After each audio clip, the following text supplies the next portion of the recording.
Baturalp Turizm Şirketler Grubu Hamdi Sarıca Kültür Kervanı'nı sunar.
Merhaba sevgili izleyenlerimiz.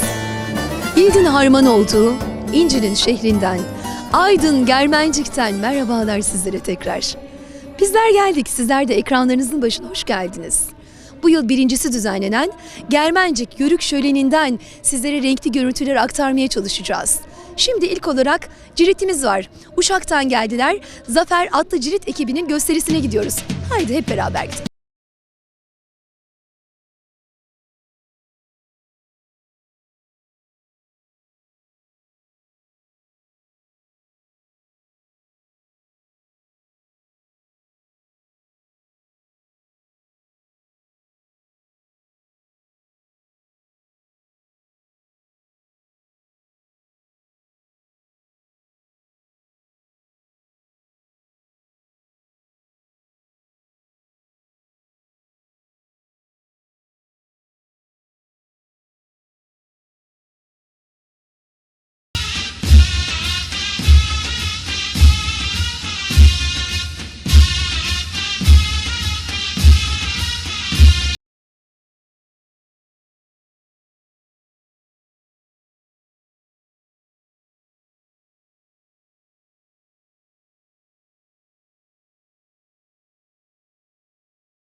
Değerli izleyenlerimiz, Zafer adlı cirit ekibinin gösterisiyle merhaba dedik sizlere Germencik'ten. Kortejimizi gördüğünüz üzere şölen alana doğru yola çıktı. Türkiye'nin dört bir tarafından dernek başkanları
eteklerimiz, başlıklarımız, giyimimiz ve kuşamımız da gerçekten Yörük kültürü rengarenk değerli izleyenlerimiz.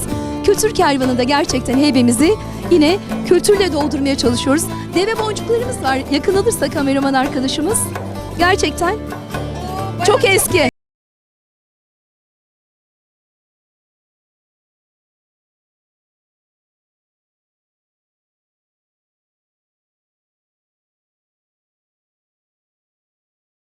Yörükler saklarlar sandıklarında, zamanı gelince de Yörük kızlarına, böyle gelinlerine armağan ederler. Nineden, dededen, ebeden deriz bizler. Gönülleri hoş olsun, bir yastıkla kocasın. Ne derler? Uzun uzun ömürlü olsunlar. Güzel güzel bebeleri olsun. Değerli izleyenlerimiz, Kültür Kervanı'nda Germencik'ten sizlere ses olmaya, nefes olmaya devam ediyoruz. Konya'dan geldi, dolu geldi. Sözüyle, sazıyla gelmişti. Şimdi bugün de güzel resimleriyle, sergisiyle geldi. Kim geldi? Bayram Kabadayı geldi. Hoş geldiniz efendim. Teşekkür ederim Şehriban Hanım. Çok sağ olun. Sizleri de burada görmek bizi son derece mutlu ediyor. Yörük kültürüne özellikle verdiğiniz destekler bizi gerçekten mutlu ediyor. İyi ki varsınız diyorum. Arkadaşlarımız fotoğraf camiası kısmen tanır.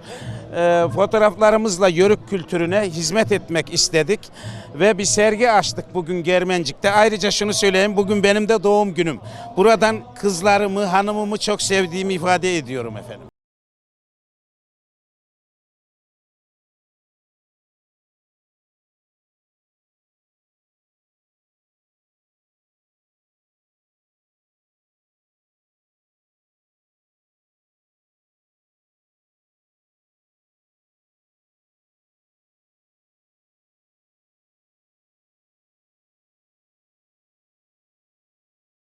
Emek işlenir, emek aslında ölümsüzleştirilir değerli izleyenlerimiz. Yine Konya'dan gelmiş olan bir emektar abimiz var yanımızda. Latif abimize mikrofonu uzatacağız. Latif Çağır'a bakalım kaç yıllık fotoğraflar var heybesinde, kesesinde. Hoş geldiniz efendim. Hoş bulduk efendim. Memnun oldum sizleri burada görmek bizim için büyük şeref. Bu birinci Yörük Şenliği kutladığımız Germencik'in bir katkımız olduysa biz de ne mutlu bize. Benim fotoğraflarım özellikle 20 yıl öncesine 98'lere dayanan fotoğraflar. Bunları tekrar aynı ortamlarda bulmak mümkün değil. Etnografik malzemeler, gelin kızlarımız başlıkları, kullandıkları malzemeler. Bunların hepsi şimdi o uyanık nasıl diyeyim şeyler tarafından hepsi alındı. Hiç bu yörüklerin elinde kalmadı bu malzemeler. Evet. Özellikle orijinal olan malzemelerin hepsini ticari amaçla bir takım bu turizme, Türk yörük turizmine faydası olacak eserleri topladılar, yurt dışına gönderdiler. Ben öyle düşünüyorum. Çünkü daha sonra hiçbir yerde bu eserleri göremedim ben. Kişileri aynı görebiliyorum fakat eserleri göremiyoruz. Burada insanlarla kültürümüzü belirleyen bu fotoğrafları ben büyük bir zevkle burada sergiliyorum. Biz amatör olarak biz bu işi yapıyoruz.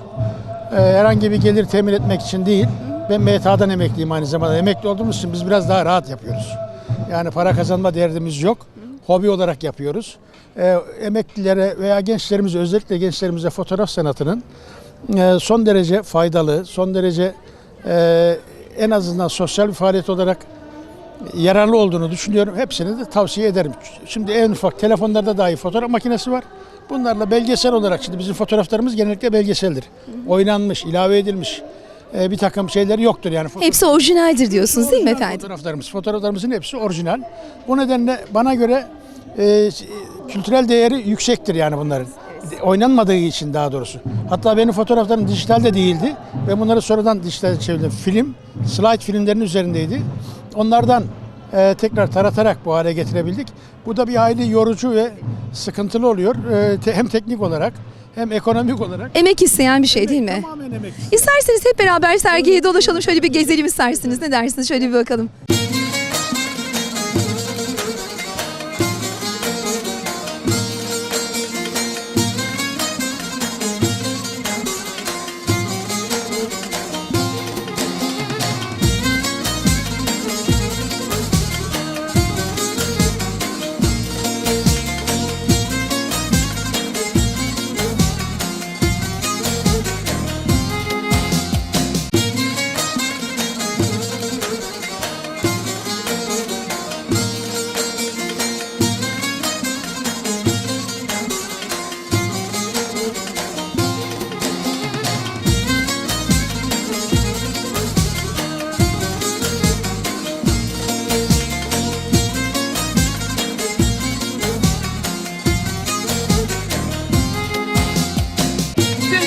mahiyetinde iletiniz.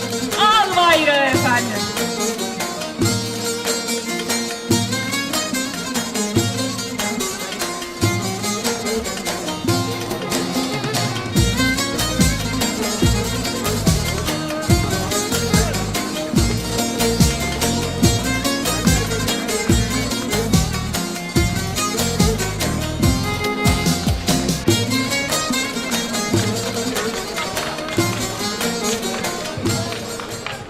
Sevgili izleyenlerimiz, şölen alanında dolaşıyoruz. Sergilerimiz de var. Şöyle bir gidelim bakalım. Neler varmış? Kolay gelsin.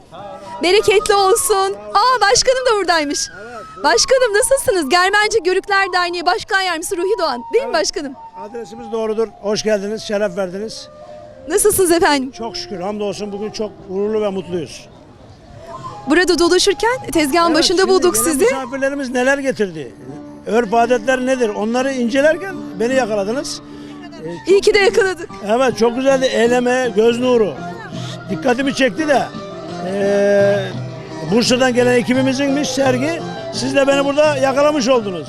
Hoş geldiniz, şeref verdiniz. Biz çok teşekkür ediyoruz. Bu yıl ilkini düzenliyorsunuz Germencik. Evet. Yörük şöleni. Gerçekten Türkiye'nin dört bir tarafından başkanlarımız var burada. Evet, Allah razı olsun. Emeğiniz yağlı olsun efendim. Özellikle sizin düşüncelerinizi almak istiyoruz. Burada yakalamışken. Yakalamak çok zor çünkü yoğun bir program. Tabii ki. Öncelikle ismim Ruhi Doğan.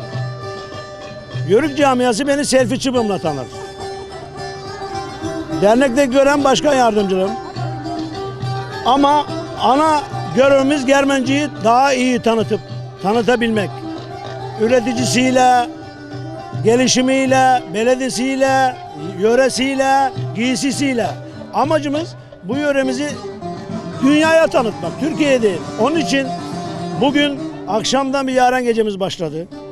Küçük düşünüyorduk ama Allah razı olsun gelen ekiplerimiz gayet donanımlı gelmişler.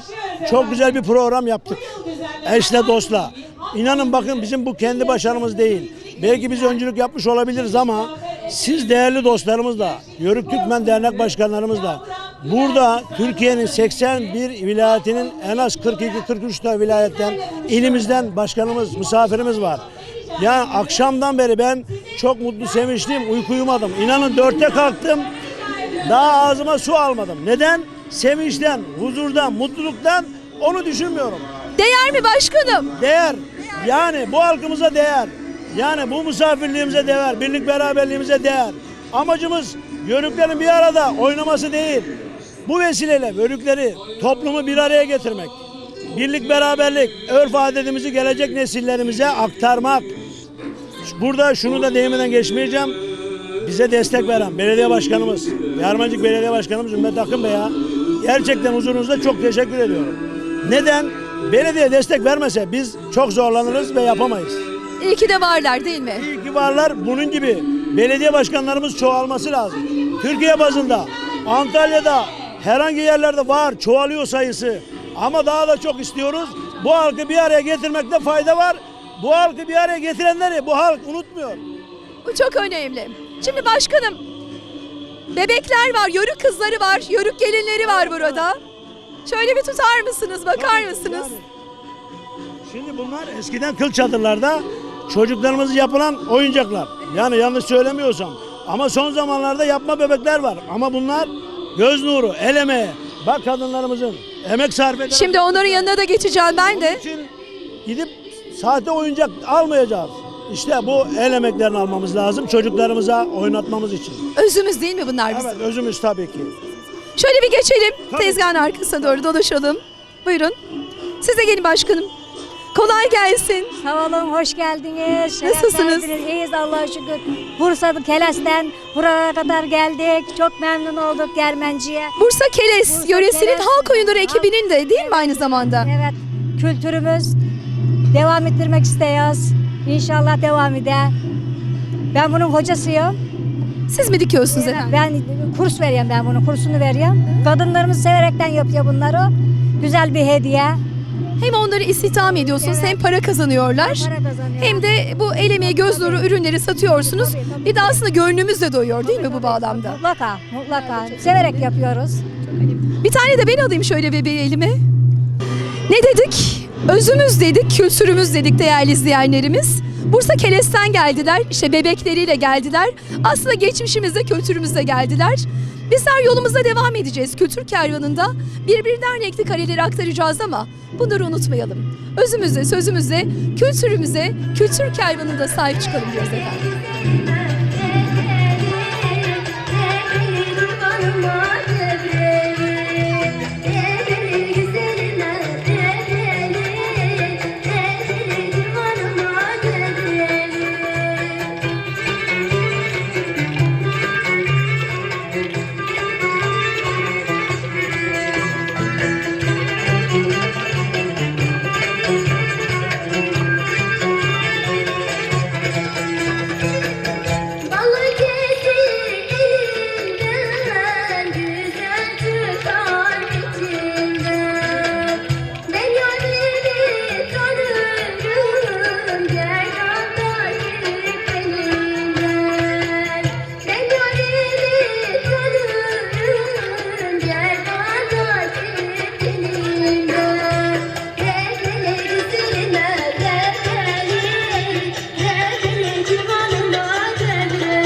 Değerli izleyenlerimiz, Germencik'ten sizlere ses olmaya, nefes olmaya devam ediyoruz.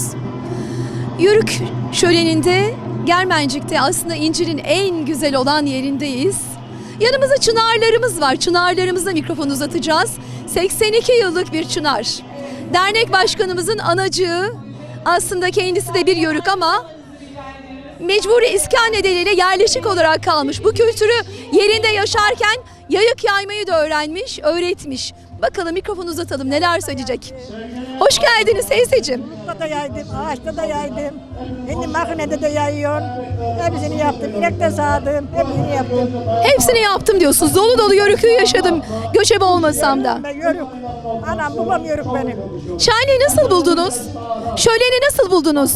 Hepsini bulduk. Hepsini yörük işte ne yapalım. Kaç çocuk var? 3 çocuğum var. 3 çocuk. Allah uzun ömür versin cümlemize. Biri Melas'ta, biri burada, biri de köyde. 3 tane oğlum var.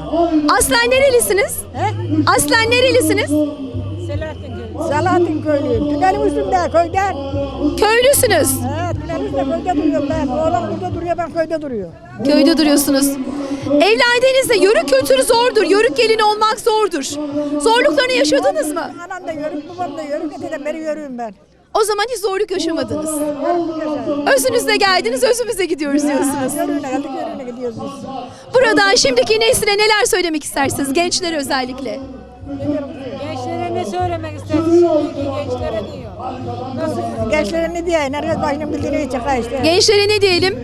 Genç olanlara kültürümüze sahip çıksınlar, özümüze sahip çıksınlar değil mi? Sizler çünkü çok emek vererek buralara geldiniz. Emek versinler. Gelin herhalde değil mi? Biraz size de mikrofon... Gelin biri bu benim, en büyük gelinim bu. En- En büyük gelinim bu. En büyük gelin, en büyük geline bir mikrofon uzatalım. Hoş geldiniz, nasılsınız? Sizler de hoş geldiniz. İyiyiz, bu gelenek başlattık. İnşallah tamamı erdiririz. Başkanın hanımıyım. Yani bizler başladık. İnşallah çocuklarımız da bu geleneği sürdürür. Yani bizler de seviniriz. Yörüklerimiz, kardeşlerimiz geldi. Memnun olduk. Teşekkürler. Sizlere de hoş geldiniz. Biz çok teşekkür ediyoruz sağ olun emekleriniz için. Emekleriniz yağlı olsun. Sağ olun, sağ olun. Antalya'dan geldim. Evet, gençlerimiz. Merhaba, hoş geldiniz. Nasılsınız? Teşekkürler, iyiyim. Sizler nasılsınız? Çok teşekkür ediyoruz. Evet, Yörük torunusunuz aslında değil mi? 82 yaşında bir teyzemizin torunusunuz. Birazcık mikrofonu sana uzatalım. Kültürü böyle tanımaya çalışırken neler hissettin? Neler düşünüyorsun bu kültür hakkında? Kültürümüz hakkında yeni biz de öğreniyoruz her şeyi. El işlerini, yapılan dernekler, babam bu işlerle uğraştığı sürece biz de ilgilenmeye başladık. Her şey çok güzel. Yani yeni akrabalar buluyoruz. Yeni şeyler öğreniyoruz. Kıyafetler, yöreler, dernekler. Her şey çok güzel. Antalya'da yaşıyorum ben. Babam orada birkaç arkadaşıyla tanıştırdı. Hepsi akraba gibiler, çok sıcaklar. Hani sanki yakın akrabalarımızdan daha yakın davranıyorlar. Çok hoşuma gitti. Biz de Antalya'dan çıktık, babama destek için buraya geldik. Çok güzel, biz de çok mutlu oluyoruz. Ben de çocuğuma işte şimdi gösteriyorum, o da çok mutlu. O da atlar, develer böyle çok hoşuna gidiyor. Şimdi biz de çocuklarımızı aşılamaya çalışıyoruz. Kültür mirası önemlidir, kültürü taşımak çok önemlidir. Bu bağlamda sizlerin burada görevi çok fazla değil mi? İleriye taşımak adına. Yaşlılar bize bırakıyor, nenelerimiz, dedelerimiz bize bırakıyor. Biz devam ettireceğiz inşallah.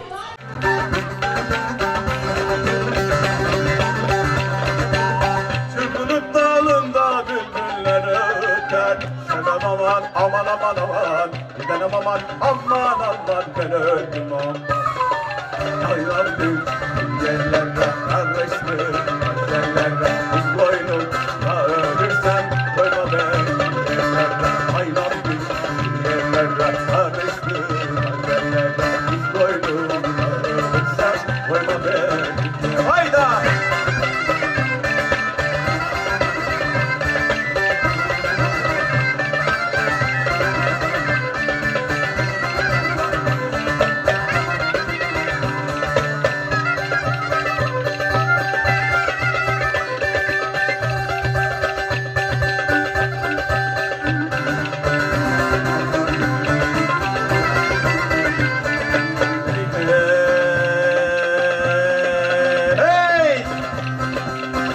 Başı vurma yar yar aman. Öter zurnam leylim aman. Ayrılmam seni ellerden, vermem seni kendime. Seni ayırmam seni ellerden, vermem seni kendime. Seni ellerden.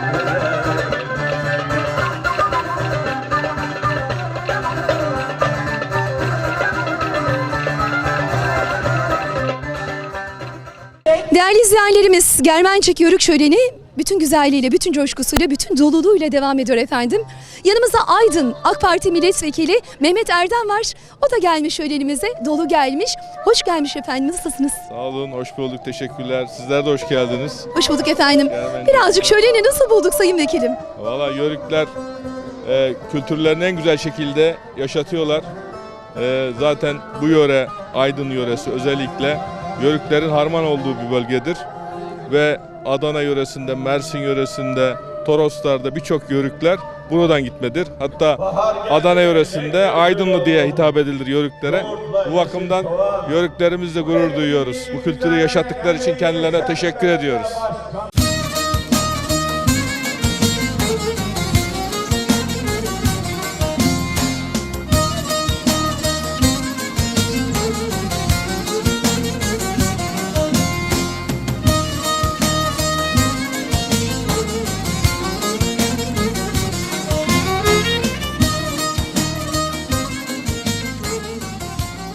Değerli izleyenlerimiz, Kültür Kervanı'nda bizler kültürü toplamaya, kültürü dağıtmaya devam ediyoruz. Evet, birbirinden renkli konuklarımız var dedik. Türkiye'nin dört bir tarafından geldiler. İşte sazı geldi, sözü geldi, halk oyunu geldi, başkanı geldi, vekili geldi derken bir organizatör, emekçi bir kadınımız da geldi. Hoş geldiniz, sefalar getirdi. Nimet Hanım, nasılsınız, iyi misiniz efendim? Nasılsınız? Çok teşekkür ederiz. Biraz sizi tanıyalım. Ben Özlü Ajans, aynı zamanda organizatörüm. Tüm Yörükler, 6 yıldır Yörük derneklerinin içerisindeyim. Kendim de Yörük olduğumdan Aydın Germencikliyim ama İzmir'de doğdum, büyüdüm. Yörüklerin içinde olduğum için onlara her zaman yanında olmaya çalıştım. Ayrıca derneklerimizin etkinliklerinde hep birlikte bir arada olabiliyorsak, bazı kültürümüzü yaşatabiliyorsak etkinliklerimizde özellikle bizim için ne mutlu. tüm bayanlara söylüyorum. Özellikle benim için bayanlar her şeyden önemli. Yani mutlaka en yakın derneklerine, özellikle yörük derneklerine gitsinler. Ben de 3 tane dernek başkanıyım. Aydın ve Çevre İlçeleri Koruma Derneği, İzgider Derneği Başkanıyım. Aynı zamanda Anadolu Yörük Türkmen Kadınları Derneği Başkanıyım. Ama bütün kadınlarımıza sesleniyorum. İnşallah herkesi bu camiada görmek istiyoruz. Yani bizim kültürümüz gerçekten unutulmuş bir kültür. İnşallah bundan sonra çocuklarımıza, gençlerimize yaşatması için onlara bırakacağız.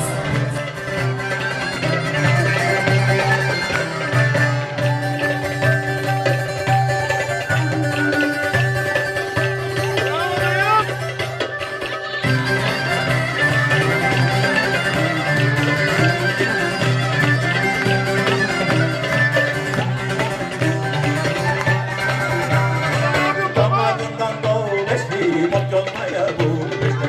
Damadından dolaştı, bok yolmaya bulaştı. Vereni mot mot değil, ben o kıza dolaştım. Vereni mot mot değil, ben o kıza dolaştım. Hadi küçük bir hop değil, fistanı bir hop değil. Bak geleye bakınca çeldim taştım ben bile.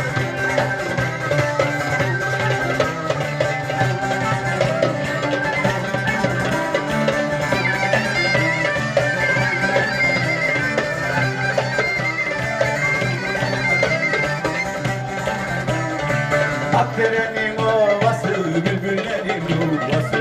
Akderenin ovası, bülbüllerin yuvası. Bacen dedi kandırdı, Allah'ından durması. Bacen dedi kandırdı, Allah'ından durması. Hakkını korkuyla, Allah'ını korkuyla. Ya kendim kaçtı Değerli izleyenlerimiz, bizler de oynadık. Azıcık durulalım dedik. Germencik Yörük şölenindeyiz. Sahnede Feyza Önder var. İşte gördüğünüz üzere Yörükler renkli kareleriyle, oyunlarıyla, türküleriyle, sazlarıyla, sözleriyle sizlerle birlikte biz oynamaya devam ediyoruz. Bizleri takip etmeye devam edin efendim.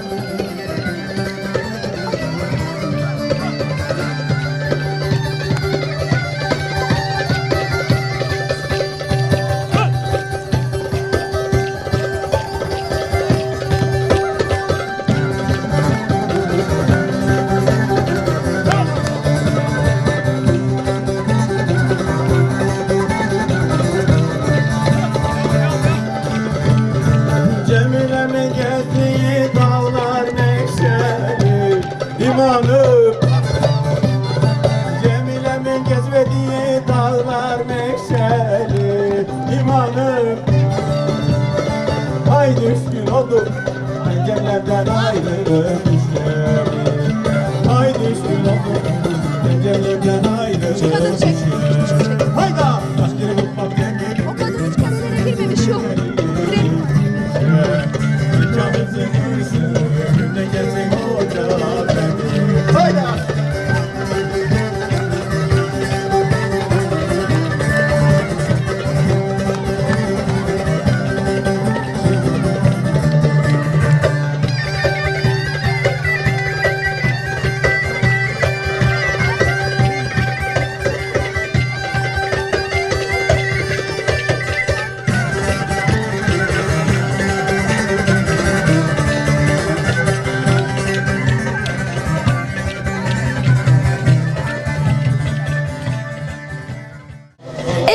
Geçeriz ama hep suyundan içeriz. Doğusuyla batısıyla hepimiz yürüyüz değerli izleyenlerimiz. İşte Aydın Germencik'te Ayrancılar Yörük Derneği Başkanımız Osman Şurgun'la karşılaştık. Hemen mikrofonu kendisi uzatıyoruz efendim. Nasılsınız başkanım? Hoş geldiniz. Sizler de hoş geldiniz. Bizleri burada ağırlamaktan mutluluk duyuyoruz. Ben ayrıca Yörük ve Zeybek Derneği Başkanı Osman Şurgun. Evet başkanım, sizler de şölen yapıyorsunuz Ayrancılar'da. Evet, yapıyoruz. Sizin şölen var, önümüzdeki günlerde olacak. Önümüzdeki günlerde olacak. Ekibimiz şu anda İzmir Çukuru'nda 1 numara. Ne güzel söylediniz. İddialı bir söz bu. Küçük Efemiz'de yüreği büyük. Kendisi küçük ama 3 yaşında ama yüreği büyük. Efemiz var. Küçük de kızımız var. Yüreği, onun da aynı yine. Yüreği büyük. Kendisi küçük ama yüreği çok büyük. Kaç yıldır yapıyorsunuz Ayrancılar'da bu şöleni efendim? 2013 yılında kurulduk bizim derneğimiz. 2015'den bu yana tam faaliyetteyiz yani. Bir yıldan beri de ekibimiz çeşitli etkinliklere katılıyoruz. Düğünlere, derneklerin davetlerine elimizden geldiği kadar katkıda bulunmaya çalışıyoruz. Tüm Yörükleri, Türkmenleri şölenizde ağırlıyorsunuz değil mi? Yer almaya çalışıyoruz. Son olarak neler söylemek istersiniz Sayın Başkanım? Şimdi buraya gelmemiz bugünkü bizi buraya toplayan Cemil Başkanımıza derneğinin yapmış olduğu etkinlik hayırlı uğurlu olmasını dilerim. Bizi bu etkinlikte bütün akrabalarımıza buluşturdu. Bu birlik beraberlik Cenab-ı Allah daim etsin. Ağzımız tadını, dirliğimizi bozmasın. Evet. Bundan daha güzeli olmaz değil mi? Bundan daha güzel olmaz. Bundan güzelin de can sağlığı derler. İnşallah Yörük Türkmen şenliklerinde, şölenlerinde buluşmak ümidiyle ediyoruz. Sağ olun, var olun başkanım. Çok teşekkür ediyorum. Sağ olun.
Değerli izleyenlerimiz, Germencik Yörük Töreni'nden renkli kareleri sizlere aktarmaya devam ediyoruz.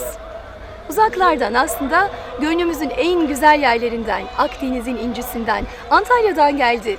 Yörük İl Beyimiz İsmail Kocabıyık bizlerle birlikte efendim. Kendisine hemen mikrofonu uzatıyoruz. Sözünü kendisi söyleyecek. Bakalım neler diyecek efendim. Hoş geldiniz. Sağ ol, teşekkür ederim. Nasılsınız? Önce sizlere teşekkür ederiz. Bizlere burada konuk ettiğiniz için. Vallahi işte bizler böyleyiz yani. Bir yerde Yörük, Aydın, Germencik duyduk, koştuk geldik.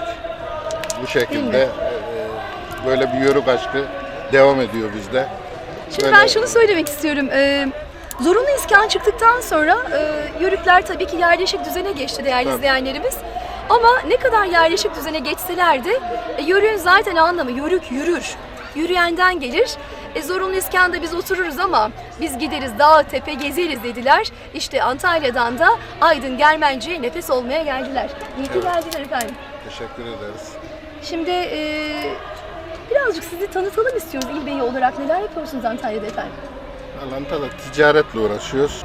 Otobüs işlerimiz var, inşaat işlerimiz var. İşte hem kendi işlerimizle uğraşıyoruz. Hem Yörüklükte ayrı, tabi dedelerimiz Anamas Yaylası'ndan gelme bizim. Horasan Yörüklerinden gelme. Daha önce göçebecilik yapıyorlarmış. Hatırlıyor musunuz göçebeyi? Hatırlıyorum. Dedemin 20-30 devesinin olup 1000 davarı, 1000 koyun olduğunu biliyorum. Bayağı varlıklıymış. 1000 davar, 1000 deve ama değil mi? toprağa havas etmemişler. Toprak almamışlar. Toprak almamışlar. İşte sonra gayrı bazı şeyler ufak tefek olur. Yani malcılık kana. Çadırda yaşadınız mı hiç? Yaşadık. Hatırlar mısın? Böyle bir anılarınız varsa değerli izleyenlerimize aktarabilir miyiz Şimdi efendim? ilkokula gittiğimizde hatırladık. Mesela böyle yaylada gıncırak kurarlardı bizi. Evet. Orta yere. Böyle Bizde de dönerdik. gıncırlık derler onu bizde kendi köyümüzde. gıncırak derler. Evet. O şekilde dönerdik. Söylemez eşeklerimiz vardı dedemin. Evet. Su 5 kilometre falan. Eşeklerle suya giderlerdi. O tuluk dediğimiz neneler o tuluğun içine suyu koydu. Evet, koyun keçi tulukları denir ona. Onun Hem içine su koyduk. olarak da Tabii, kullanılır hem de yoğurt, peynir ayran, ve yoğurt da basılır. Hem peynir de o yapılır içinde. şekildeydi. Tabii deri peyniri. Evet. Ayranlar o tulukların içinde olurdu. Halalarım vardı. Benim babam 18 kardeşti. Büyük bir sülaleyizdi. 18 kardeş Evet, maşallah. 18 halalarım falan o zaman ama ben ufaktım yani. O şekilde maceralıydı ama tabii aklımız az eriyor yani. Ama iyi ki de yaşadım buraları, yaşamışım diyorsunuz iyi de değil mi? yaşadık yani evet o şekilde. Bunlar çok önemli. İşte ondan sonra yerleşim alanına Antalya'ya yerleşmişiz. Yerleştiniz. O şekilde. Yörük il beyi olarak da devam Evet ediyorsunuz. şimdi de Yörük Türkmen İl Bey olarak başkanımız Kemal Tuç dair arkadaşlarla beraber. Kültür elçisiniz aslında. Evet, en güzel tabii. kültürü taşıyan örneklersiniz. O şekilde devam İnşallah gençlerimiz de bu kültürü en iyi yerlere taşırlar. Önemli değil mi? olan o yani. İnşallah böyle arkası gelmesi lazım. Ama anlatılmadıkça unutuluyor. Sağımız dolu, solumuz dolu. Şimdi de Antalya Yörük Türkmen Derneği Başkanı Kemal Tunç yanımızda. Böyle biz de biraz soluklanalım dedik. Hemen mikrofonu kendisine uzatacağız. Bakalım onlar da kültür adına bizlere neler söyleyecekler efendim. Hoş geldiniz Sayın Başkanım. Sağ olun, teşekkür ederim. Şöyle diyeyim, bir hafta önceden beri bu Aydın'ın şenliklerini duyduk. İçimiz kabarıyordu. Nerede bir Yörük şenliği duysak, Yörük coşkusu duysak, işimizi, gücümüzü, çorumuzu, çocuğumuzu bırakıyoruz, koşturup buralara geliyoruz. Bu bizim içimizden söküp atılması mümkün olmayan bir şey. Biz Antalya Yörük Türkmen Derneği olarak 5 yıl oldu kurulalı. Bu inşallah 5. şenliğimizi de biz de yapacağız. Burada ne yapmak istiyoruz? Kültürümüzü taşımak istiyoruz. Kültürümüzde neler var? Keşkek yapıyoruz biz. Her şölenimizde keşkek yaparız. Keşkeği eskiden Yörükler bir tatlı çeşidi olarak buğdaydan yapılan, tereyağıyla yapılan bir yemek türü, tatlı türüdür. Bunu yapıyoruz. 5 yıldır biz bunu tanıtıyoruz. Bunun yanında gözlememizi tanıtıyoruz. Bunun yanında toplulukları, insanları birbiriyle konuşturuyoruz, tanıştırıyoruz. Hiç 30 yıldır bir araya gelip de görüşmeyen kişiler orada görüşüyor, konuşuyor. Bu şenliklerimizden çok mutlu olduk. Biz de bugün burada dediler Aydın'da böyle bir şenlik var. Toplandık, çoluk çocuğu bıraktık, işi gücü bıraktık, koştuk buralara kadar geldik. Siz de bu şenliklerimize vesile olup sunduğunuz için sizlere de Konya TV'ye ayrıca teşekkür ediyorum. Baş koymuşum Türkiye'min yoluna, düzlüğüne yokuşuna ölürüm. Asırlardır kıraateme suladım, Irmağının akışına ölürüm.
Değerli izleyenlerimiz, kimileri söyler, kimileri dinler. Kimileri de hayatına kilimleri nakış nakış işlediği gibi emeği de işler. İşte emekçi bir başkanımız var yanımızda. Germencik Belediye Başkanı Ümmet Akın. Hemen mikrofonu uzatacağız. Biz mikrofonu uzatmadan önce birkaç röportajımızda şununla karşılaştık. Kime uzattıysak başkanımıza teşekkür ederiz dediler. Biz de başkanımızı çadırda yakalamışken bir de biz teşekkür edelim. Bakalım neler yapıyor başkanım. Hoş geldiniz başkanım. Biz çok teşekkür ederiz. Siz de hoş geldiniz. Şeref verdiniz. Sizleri görmekten çok mutlu olduk. Teşekkür ederiz. İlkini yaptınız, Evet. ama ilkini yaptınız dolu dolu olmuş şenlik. Çok renkli kareler var. İnanılmaz da bir emek var Sayın Başkanım. Özellikle sizin emeğiniz de çok burada. Bu şölen hakkında neler söyleyeceksiniz? Valla aslında ben bir şey yapmadım. Sizler işte buradaki dernek başkanı arkadaşlarımız Cemil Özden ve ekibi yaklaşık dernek kurulduğundan beri Türkiye'nin çeşitli illerindeki Yörük Türkmen şenliklerine, organizasyonlarına katılıyorlar. Dolayısıyla arkadaşlarımız oradan yola çıkarak bu kültürü yaşatmak için de Germencik'te bu organizasyonu yapmak istediklerini söylediler.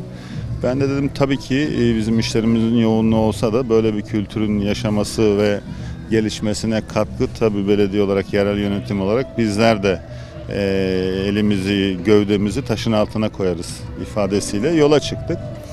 Tabii burada amaç Yörük kültürünü yaşatmak, ama Yörük kültürünü yaşatırken de birçok yıllardır Yörüklerin bir araya gelememesi, işte göçebe hayattan yerleşim alana geçmelerine rağmen Yörükler bir araya gelip bir şeyler üretmede bayağı bir zorluk çekiyorlardı yıllardır. Son zamanlarda takip ettiğimiz kadarıyla evet Yörükler artık bir şeyin farkına vardı. Amaçlarına doğru bir yola çıktıklarını görüyorum. Beni de çok mutlu ediyor. Ama tabii yeterli olmayacağını düşünüyorum. Katkıda bulunmam için de bunu düşünerek, katkı olabileceğini düşündüğüm için de bunu söylemek istiyorum. Evet, biz mutlaka bu kültürü yaşatırken başta eğitime çok önem vermemiz lazım. Yani okumayı, ya daha doğrusu şöyle, her gün bir saat kitap okuyan bir bireyimiz veya Yörük kardeşimiz, bu kültürü yaşatmak için mücadele veren arkadaşlarımız her gün bir saat kitap okusa 2 yılda sözü dinlenen bir insan olur. O yüzden de akademi ve bilim olmazsa olmazlarımızdan bir tanesi. Türkiye'mizin ihtiyacı olduğu gibi bu kültürü yaşatmak isteyen arkadaşlarımızın da olmasını istiyorum, diliyorum. Evet, yani bir adım okuyan birisi bir adım uyanmaya doğru niyet ettiğinde göreceksiniz inşallah gelişime açık taraflarını daha çok geliştirebileceklerini düşünüyorum. O yüzden de ben bu camiayı ve bu Yörük Derneği ve Türkmen dernekleri birlik ve beraberlik içerisinde yapmış oldukları bu organizasyonların tamamını canı gönülden destekliyorum ve bizleri de bir yerel yönetici olarak şereflendiriyor, gururlandırıyor. O yüzden ben bütün katılımcıları bizim ilçemizde ağırlamaktan çok mutluluk duyduğumu ifade etmek istiyorum. Başta sizleri ve dernek başkanı arkadaşlarımız olmak üzere herkese saygılar, sevgiler sunuyorum. Teşekkür ederim. Biz teşekkür ediyoruz Sayın Başkanım. Emeğiniz çok. Gerçekten Germenci'ye de emeğiniz çokmuş. Biz geldik, sorduk, soruşturduk ama emeksiz yemek olmuyor. Evet. Ne kadar çok emek verirseniz o kadar güzel yemek yiyorsunuz. Onun için bizler de diyoruz ki başarılarınız daim olsun, yolunuz açık olsun. İnşallah önümüzdeki yıl daha da coşkulu, daha da büyük kalabalıklarla Germenci'nin ikinci şölenini hep beraber gerçekleştiririz diyoruz. Sağ olun efendim, çok teşekkürler.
Değerli izleyenlerimiz, bir nefes dedik, 1000 nefes olarak sizlere sunduk bu nefesi. Bu haftada Aydın Germencik'ten seslendik sizlere. Bu yıl birincisi düzenlenmiş olan Germencik Yörük Şöleni'nden evlerinize misafir olmaya çalıştık. Belki de gönül kapınızı çaldık. Bir dahaki programda buluşmak ümidiyle Kültür Kervanı olarak hepinize Allah'a ısmarladık diyoruz. Hoşça kalın efendim.